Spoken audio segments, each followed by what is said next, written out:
Hello and welcome to State of the Union. I'm Stefan Grobe in Brussels. Guess who came for dinner this week?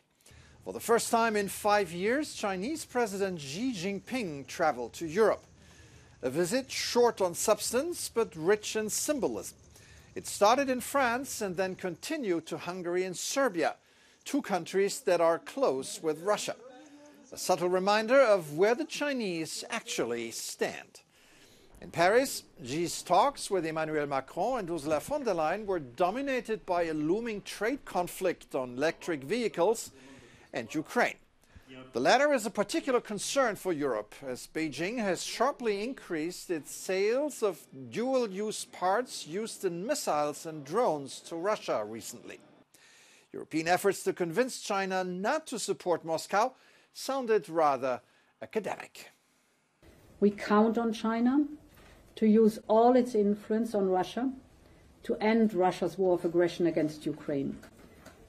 President Xi has played an important role in de-escalating Russia's irresponsible nuclear threats, and I'm confident that President Xi will continue to do so. Obviously, Xi's visit to Europe came at a time of geopolitical uncertainty against the backdrop of rising political violence in Europe. Remember that German member of the European Parliament who got beaten up by 4 strangers a week ago? And then there is the increasing usual violence, I'm afraid I have to say, against Jews and Muslims in our societies. This week, the Turkish president pointed this out, but qualified that violence against Muslims was receiving less attention. Antisemitizme karşı gösterilen hassasiyet ne yazık ki İslam düşmanlığı ve ırkçılık kaynaklı saldırılardan esirgenmektedir. The hatred of Jews and Muslims has reached levels that should worry everyone. Amplified by social media, it is no longer a fringe phenomenon.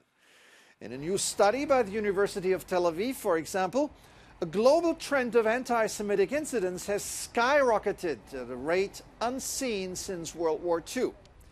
And it started way before the Hamas attack against Israel and the war in Gaza. This makes it very hard for grassroots organizations that work for tolerance and understanding in Europe. Joining me now is Ilan Cohn, director of HIAS Europe, the European branch of one of the oldest refugee organizations in the world. Welcome to the program. Thank you very much for having me, Stefan. So let me first ask you about the spike of anti-Semitism in the world. How does that affect your work? Well, as our roots are very much within the Jewish community, we started off helping Jews before we became a generic humanitarian organization, helping all refugees, no matter who they are. But now also we have to be mindful of our operations in Europe or in the US when it comes to receiving people in our offices, like almost every other Jewish community organization in Europe. So HIAS has been promoting an interfaith dialogue through the EU-funded Neighbors project in several European cities, an attempt to bring Jews and Muslims together. Is this easier on a community level than in a national or international debate? Sure. At the community level, I think it is somewhat more easy. For one reason, because it's less high profile.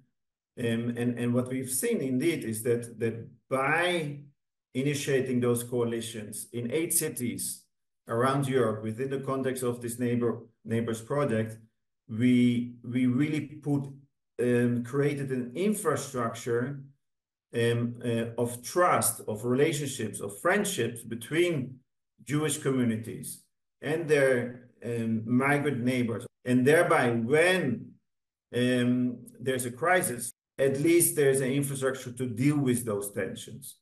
What feedback are you getting?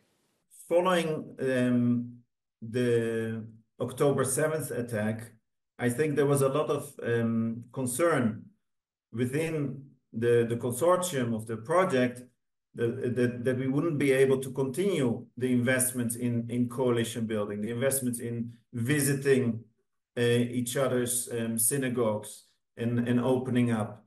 We were afraid that would all come to an end. Au contraire, what we saw is that exactly the friendships and the relationship that were created through the project during the first 2 years of the project really helped to sustain the process. HIAS was originally founded in 1881 as Hebrew Immigrant Aid Society that provided humanitarian assistance to Jewish refugees through the United States. Today in Europe, your focus is to help Ukrainian refugees in Eastern Europe. Tell us about your current experience. What are you seeing? So we have around Europe, we have 17 Jewish communities that support over 1,100 Ukrainian refugees. And to sustain that interest, to sustain that mobilization after 2 years becomes a real challenge.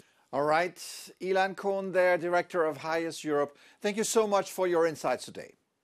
Thank you, Stefan, for having me. To close, I'd like to go back to Xi Jinping's trip to Hungary.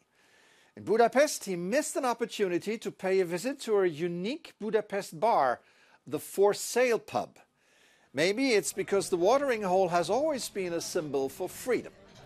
It's named after an old For Sale sign that the owner found when he bought it. What makes the pub unique is its thousands of handwritten notes covering the walls and the ceiling. Often written in the visitor's native language, the notes offer greetings, thoughts, and political messages to communicate with future guests. The pub is always full. Not bad for a place that doesn't advertise and has no social media accounts. But that's the power of free expression.